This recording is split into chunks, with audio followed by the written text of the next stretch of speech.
And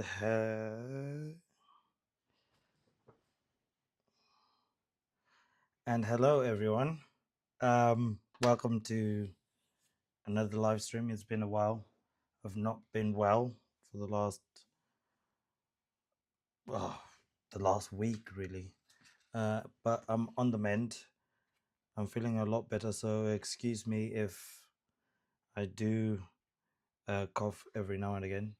Is it possible if I could get a sound check, please, just to make sure that the sound is good? If anyone could just give me a thumbs up, and if you could hype this video so that we got more people joining our live stream.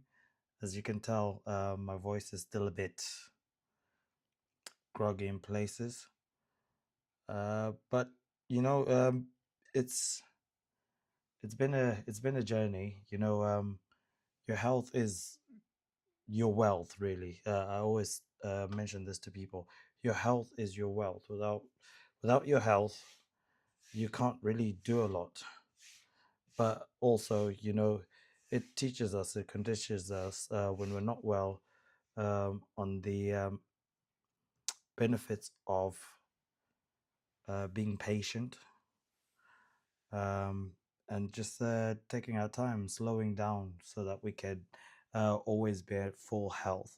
But welcome back to this journey that we're on with the Art of War by Sun Tzu. Great book, wonderful book. I hope you have received some form of wisdom and enlightenment from it. And I just have some notes here that I wrote. Hopefully, in future, I'll be able to pop all these notes up on the screen so that you too can read as I go through them. Um, but yes, this book is not. It's not a book about battlefields. Instead, we explore it as a guide to mastering our inner world, our consciousness, our mental clarity, and our physical well being. We started with chapter one, where Sun Tzu teaches us that every victory is decided long before the battle begins. In our personal lives, this means that our state of mind, it shapes everything that we follow. uh, when we set clear intentions, when we organize our thoughts, when we understand our purpose, we step into life with strength. Preparation isn't just planning; it's aligning our inner world uh, before our outer world tests us. So from there, we went into chapter two, where he speaks about the cost of conflict. Every battle requires energy. The same is true for the challenges that we face daily. Stress, negativity, emotional turmoil, they all drain us. It, he reminds us to protect our energy and to avoid wasting it on things that don't serve us well. They don't. They're not. They don't attribute to our journey, to our goals, to where we want to be. Our strength is knowing when to engage and when to conserve our energy. So use your energy wisely. In chapter three, um, the story kind of has a shift. Um, where it shifts to the art of winning without fighting. Sun Tzu says in this one that the highest form of victory is one achieved without unnecessary struggle. This mirrors emotional intelligence when we understand ourselves and others.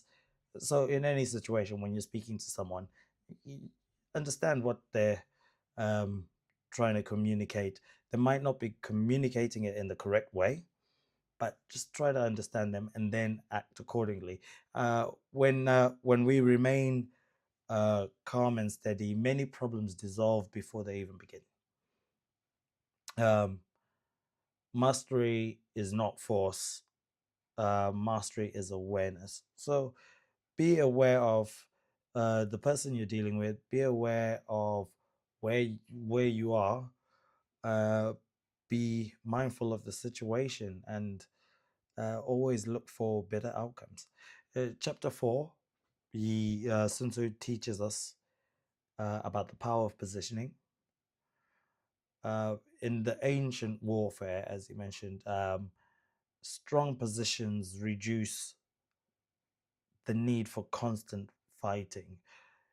In our lives, we um, we need to hold strong positions, and these strong positions are formed by good habits, rest, healthy boundaries, mindful routines, and good environments. They uplift us all, and they keep us on ground. And when we position ourselves well, we avoid many conflicts together. So uh, it's always great to keep yourself in environments where everyone's on the same wavelength, but everyone's on a positive wavelength where there's nothing obscuring their vision or train of thought.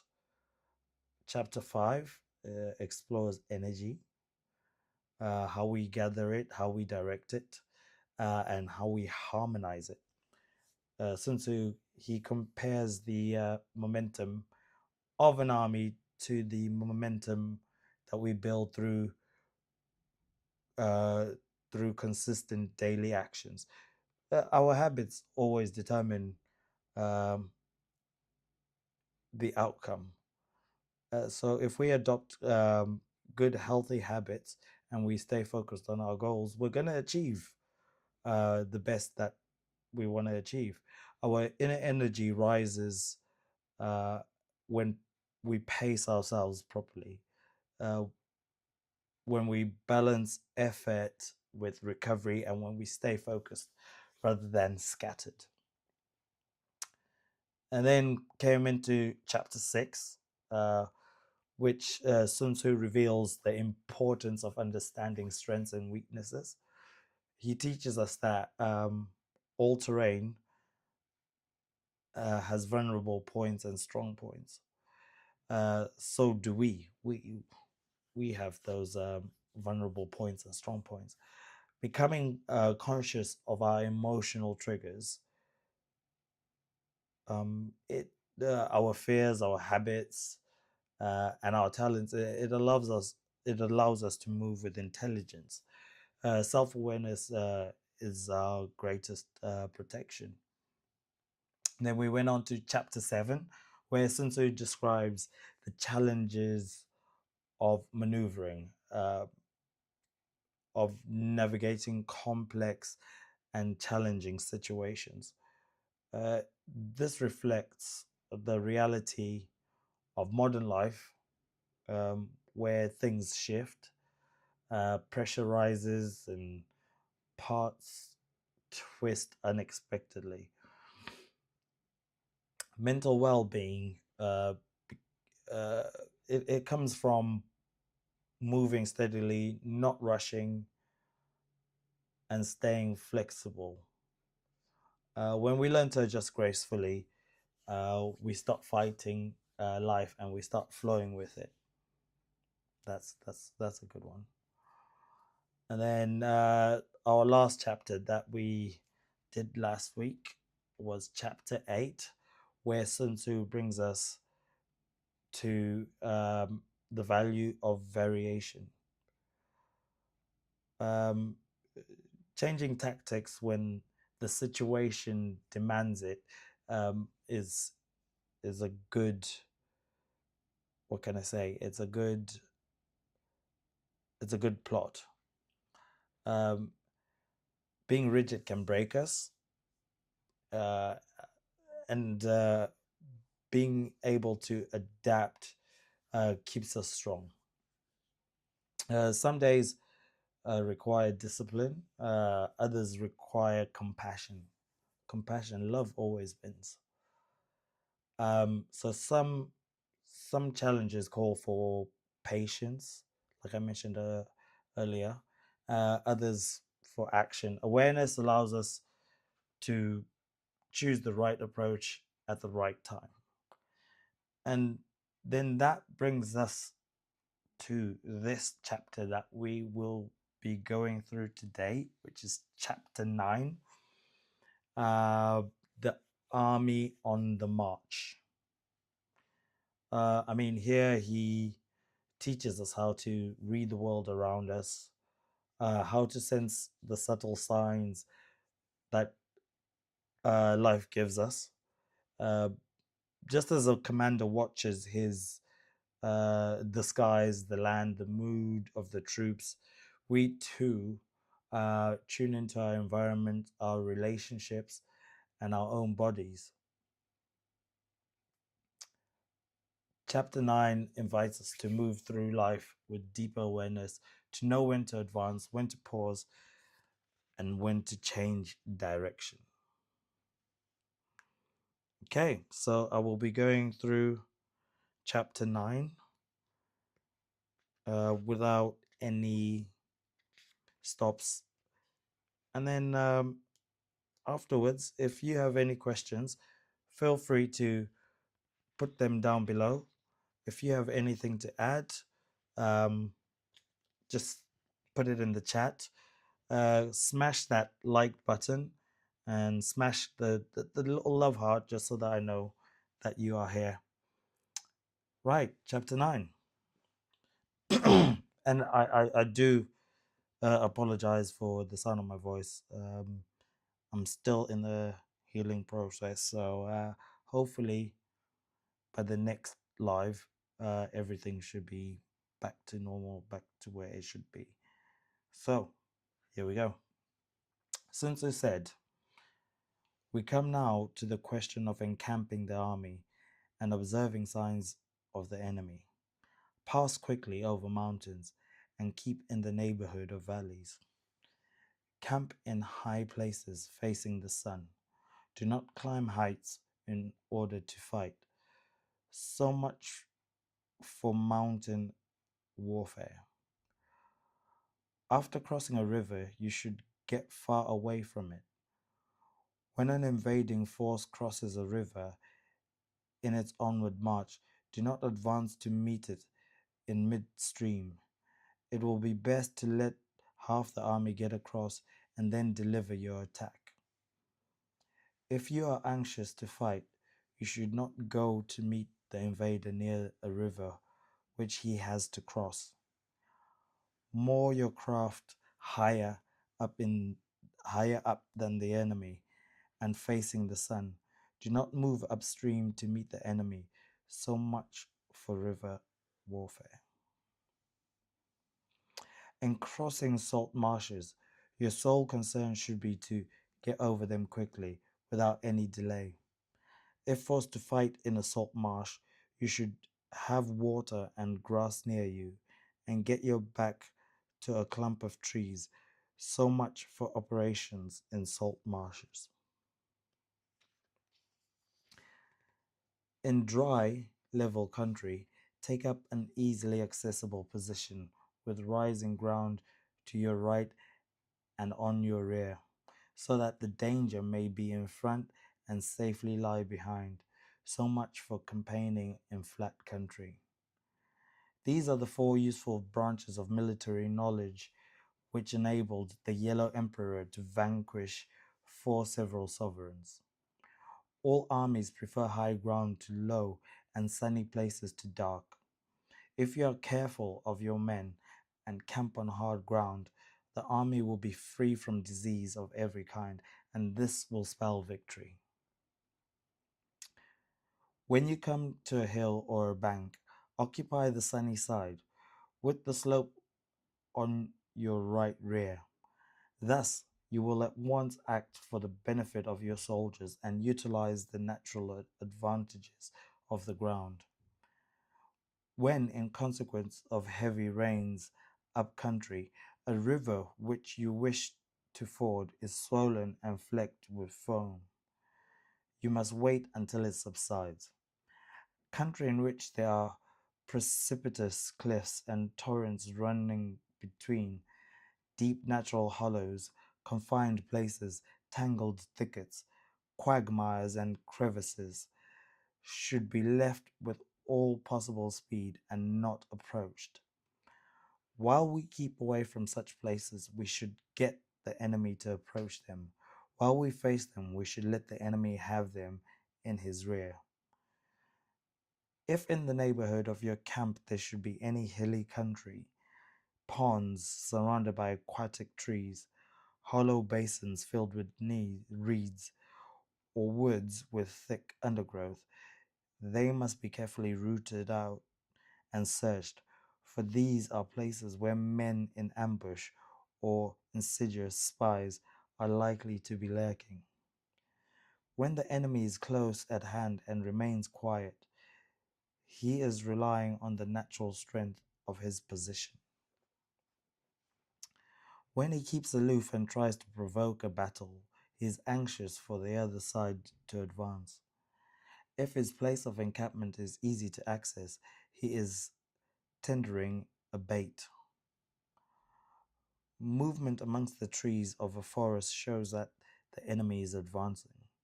The appearance of a number of screens in the midst of thick grass means that the enemy wants to make us suspicious.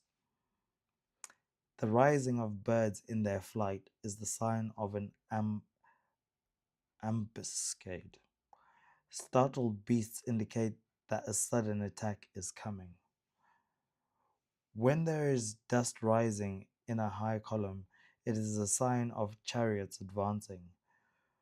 When the dust is low, but spread over a wide area, it betokens the approach of an infantry. When it branches out in different directions, it shows that parties have been sent to collect firewood. A few clouds of dust moving to and fro signify that the army is encamping. Excuse me. Humble, humble words and increased preparations are signs that the enemy is about to advance. Violent language and driving forward as if to the attack are signs that he will retreat. When the light chariots come out first and take up a position on the wings, it is a sign that the enemy is forming for battle. Peace proposals unaccompanied by a sworn covenant indicate a plot. When there is much running about and the soldiers fall into rank, it means that the critical moment has come. When some are seen advancing and some retreating, it is a lure. When the soldiers stand leaning on their spears, they are faint from want of food. If those who are sent to draw water begin by drinking themselves, the army is suffering from thirst. If the enemy sees an advantage to be gained and makes no effort to secure it, the soldiers are exhausted. If birds gather on any spot, it is unoccupied. Clamor by night betokens nervousness. If there is disturbance in the camp, the general's authority is weak. If the banners and flags are shifted about, sedition is afoot. If the officers are angry, it means that the men are weary. When an army feeds its horses with grain and kills its cattle for food, and when the men do not hang their cooking pots over the campfires, showing that they will not return to their tents, you may know that they are determined to fight to the death. Well, the sight of men whispering together in small knots or speaking in subdued tones points to disaffection amongst the rank and file. Too frequent rewards signify that the enemy is at the end of his resources. Too many punishments betray a condition of dire distress. To begin by bluster, but afterwards to take fright at the enemy's numbers, shows a supreme lack of intelligence. When envoys are sent with compliments in their mouths, it is a sign that the enemy wishes for a truce. If the enemy troops march up angrily and remain facing ours for a long time without either joining battle or taking themselves off again, the situation is one that demands great vigilance and circumspection. If our troops are no more in number than the enemy, that is amply sufficient. It only means that no direct attack can be made. What we can do is simply to concentrate all our available strength, keep a close watch on the enemy, and obtain reinforcements. He who exercises no forethought but makes light of his opponents is sure to be captured by them. If soldiers are punished before they have grown attached to you, they will not prove submissive, and unless submissive, they will be practically useless. If, when the soldiers have become attached to you, punishments are not enforced, they will still be useless. Therefore, soldiers must be treated in the first instance with humanity, but kept under control by means of iron discipline. This is a certain road to victory. If in training soldiers' commands are habitually enforced, the army will be well disciplined. If not, its discipline will be bad. If a general shows confidence in his men but always insists on his orders being obeyed, the gain will be mutual. Well, that word brings an end to this chapter 9. And all I can say about this chapter is it's great. It's fantastic. Um, the Sun Tzu here mentions all the different places, all the different scenarios, all the things you can look out for, and what they could symbolize. And it's the same with with our lives.